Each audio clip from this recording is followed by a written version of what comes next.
Local newsrooms were a big winner this week when the Pulitzer Prizes were announced.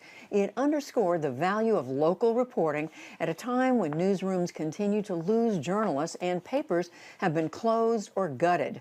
A recent estimate found that since the pandemic began, more than 35,000 news media employees of all kinds in the U.S. have been laid off, furloughed, or faced pay cuts. Jeffrey Brown zeroed in on this with a pair of the winners. In Alaska, the Anchorage Daily News won the prestigious Pulitzer for public service for a year-long investigation into sexual violence in the state and a two-tiered justice system that leaves rural communities at risk. The paper collaborated with the news organization ProPublica.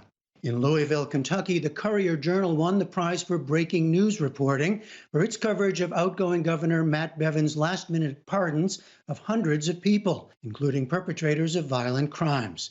Just two among other examples of honors for local reporting this year, at a time when local news organizations around the country face huge economic challenges and now more cuts amid the pandemic. Joining us are Joe Sonka, political reporter at the Louisville Courier-Journal, and Kyle Hopkins, special projects editor at the Anchorage Daily News. Congratulations to both of you. Kyle, I want to start with you. Your organization clearly put a lot of time and resources into this. What was the significance? Why was this story so important? Well, I think for us, it was a story that we've been meaning to tell for a long time. You know, these are stories that in some ways I feel like we should have done 10 or even 15 years ago. And we were looking for the right way to tell them and the right partner to do it with. And the thing that we most wanted to explore was Alaska's high rate of sexual abuse and sexual assault, especially abuse of children. And we felt like we couldn't really tell that story without telling people about what's happening with criminal justice in Alaska and what's been just a decades-long, generations-old inequity when it comes to how justice and public safety is delivered if you live in the city, and how it's delivered if you live and grow up in a village that's hard to reach, off the road system, and that you have to take a plane to get to. And Joe Sonka, you had a very different situation. This was breaking news. What made this an important story to pursue? Well, people were not only outraged by the nature of some of the crimes that people were pardoned for.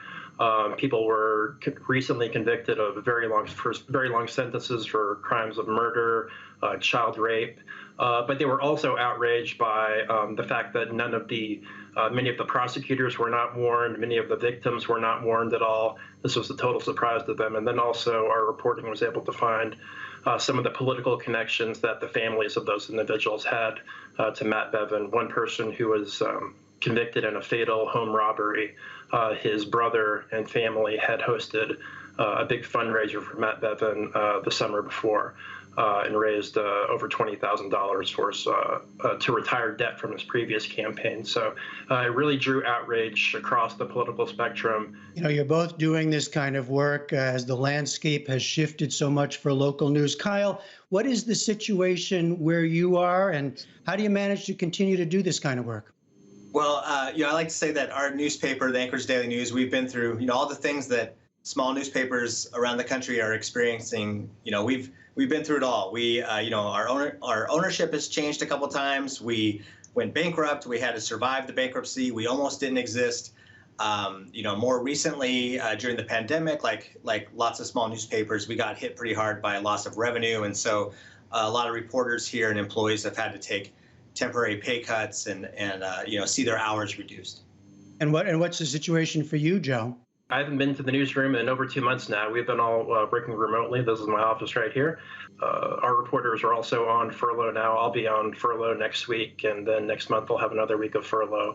The newspaper industry has been hit just as hard as other industries throughout the economy right now, and with the changing nature of the news media, the move away from advertising-based revenue to subscription-based revenue, it really makes subscriptions to local papers even more important now than it ever was.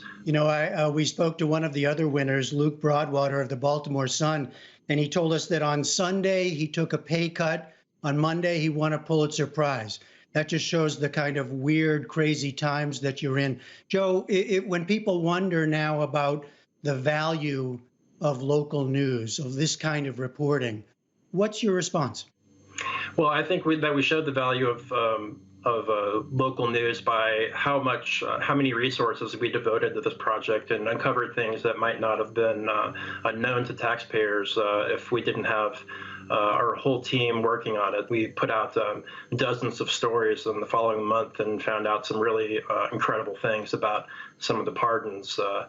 So that's the power of having local people on the ground who know the situation and can uncover things and really shed light on what their government's doing.